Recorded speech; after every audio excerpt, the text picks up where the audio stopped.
All right, boys. So you probably already heard a little bit of the news, but like usual with me, it's time to discuss the leaks. Well, technically not even a leak because Netmarble themselves already released this information. But if you don't know, pretty much the next festival will be a Holy War festival. And also SDS Leaks, which is Alexis, has revealed that one of the LR is an image below, which the only sin without an LR is obviously Merlin. So as you can see right there with the image, it pretty much tells you all the way at the bottom that it is a Holy War festival. I'm pretty sure Global released it, so you can technically see it through the Global, but this was like yesterday, so that's why it looks all janky with the translation.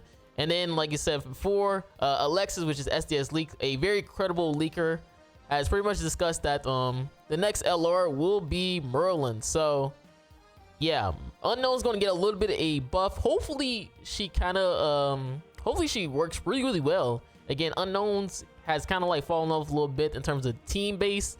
Obviously with the Unknown, the best character from that roster is Milim, which Milim can work with anything, which kind of makes you not want to use her with other Unknown characters, because again, she's just god tier with anything else. So hopefully she brings a little bit of life towards the Unknown meta team. But yeah, which is kind of interesting. Again, a lot of people, I'm not gonna lie to you, a lot of people are very surprised and shocked that we are getting another Holy War Festival just because Seven Deadly Sins is over. All right, which is kind of crazy that I think we could have just predicted this with the Melly dual unit, Elizabeth dual units, that they are going back into the past. All right, which could lead us to believe that we might see some characters or festivals that we haven't gotten a chance to see in a long time. Again, that said, being a Holy War festival, it only leaves you 3 options of the character can be technically, which is going to either be a Sins, a Goddess, or a Demon. And I'm not gonna lie to you, I'm gonna be straight up, I do not want it to be a Demon. I kid you not. Melly, Ellie have pretty much ruined that hype for Demons. What I'm looking forward to see is them to bring us this Corrupted Mael, all right, who's both, I guess you can say, demon or has the power of commandments, and is Mael, which is a goddess. I want to see them replace the old Mael. All right, let's be honest, man. The Mael that we have right now is pretty much trash, right? For the goddess team, it is super lacking. Like, I tried a goddess team, and honestly, Mael damage with the Holy Relic, it's just not to the level what we wanted it to be. Obviously with Margaret also needs to be replaced. Like, literally the only character that is really viable on the goddesses at the moment right now is legit Melly Ellie. All right, so Mael and Margaret both gotta go. Most people want Margaret to go, but I think they both need to be replaced. And why not but with a newer Mael to pretty much benefit more so goddesses than obviously the demons. Hopefully it's just like a command based character where he doesn't work with demons, he works with his ability having commandments, and he's mainly gonna be focused on goddesses just to bring life into the goddesses, because I'm not gonna lie to you, man, like I said before, demons are just annoying. I'm getting really tired of facing against the Melly Ellie demon team. It's boring. All right, there's obviously other options as well, like maybe we might get a you know, a newer king. Maybe you might get like this type of king with the final form of the Chastaful or something like that. Again, because we haven't had a king in a long time, so maybe that could be really good, especially because again, king will be useful for the fairies, which could bring life into the fairy race team, especially when you got the newer Lancelots. And obviously there's some fan favorites, like people like the Endura Derriere and Monspeed. This could be a cool concept, especially because we do have the newer release of dual units. So maybe you might see a dual unit in terms of Monspeed and Derriere. But then again, like I said before, I would hate this because again, I am tired of demons. Or the long forgotten but not forgotten Wheelchair Gother. Could we see Wheelchair Gother be a character? Again, this has been memed a lot for a very long time that we will never be able to get a Wheelchair Gother. So could it be possibly that they are going to go back into the past in terms of characters and release Wheelchair Gother. It is a possibility. It's a very high possibility, and it would be insane and super hype. Because again, this guy has been memed about for so long. All right, but again, obviously, like I said before, when it comes to characters, they can pretty much do whatever they want in terms of Holy War. Because again, it's very unpredictable. Like I said before, 7 Deadly Sins story is over, so it's kind of like up in the air of who they're going to touch for the next character. Again, my hope is for the goddess character, but you guys can let me know which character you would like to see in terms of the Holy War. What character you want to be for the festival. Again, maybe they might do Demon King Meliodas. I doubt it because we just got a new Meliodas, but maybe they might hype us up, you know, give us some hype characters for once in a while.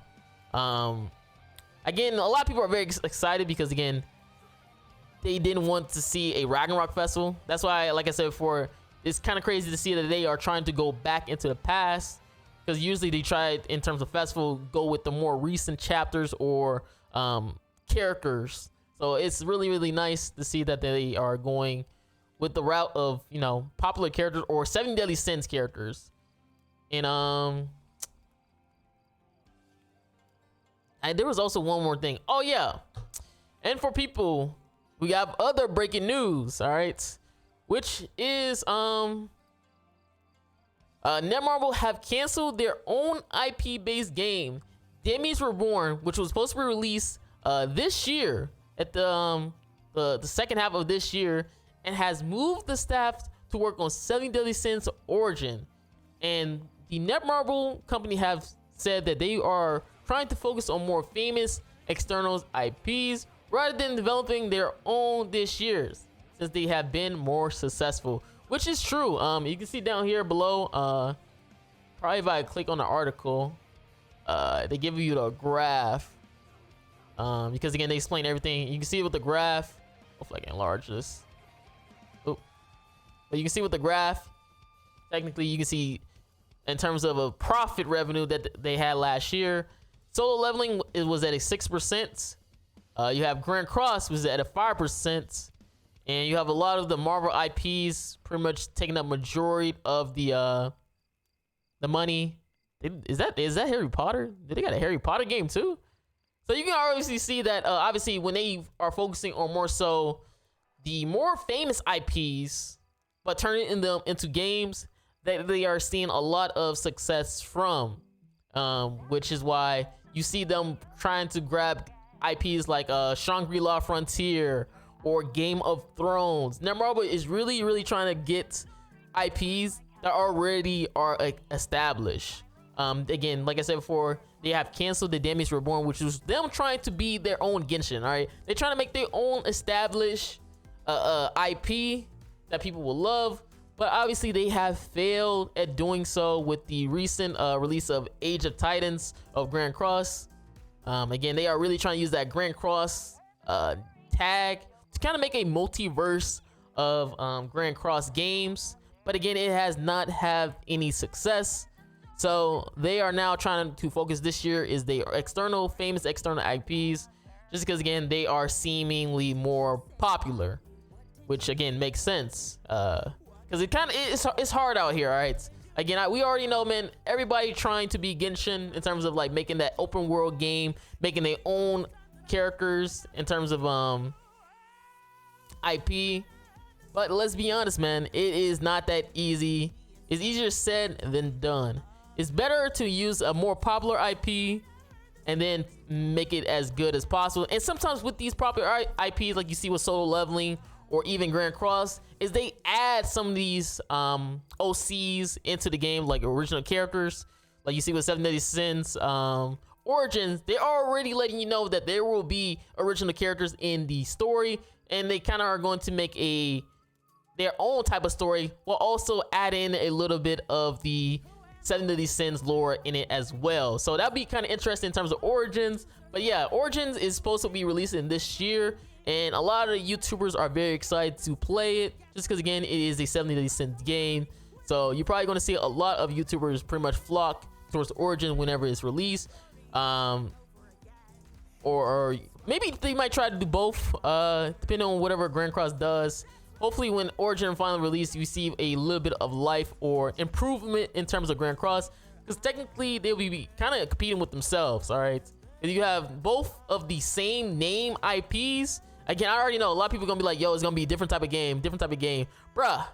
With how many games there is in the world, you can only download it so many. All right, you can only play so many games. All right, so like when people be like, yo, Marilli, they are different types of games, my guy. All right, not you think a Dragon Ball player is downloading both Dokkan and Legends at the same time? No, they're probably gonna go with more so one thing. If you have Genshin, you're probably not gonna play Star Rails. You know, it's things like that. All right, you only have so much time in your day to focus on a game, right? So yes, I know there are different base games when you have grandcross, which is turn-based, and then you have Origins, which is going open world, but you're going to have to give more time to one game than the other. All right, you can't play both.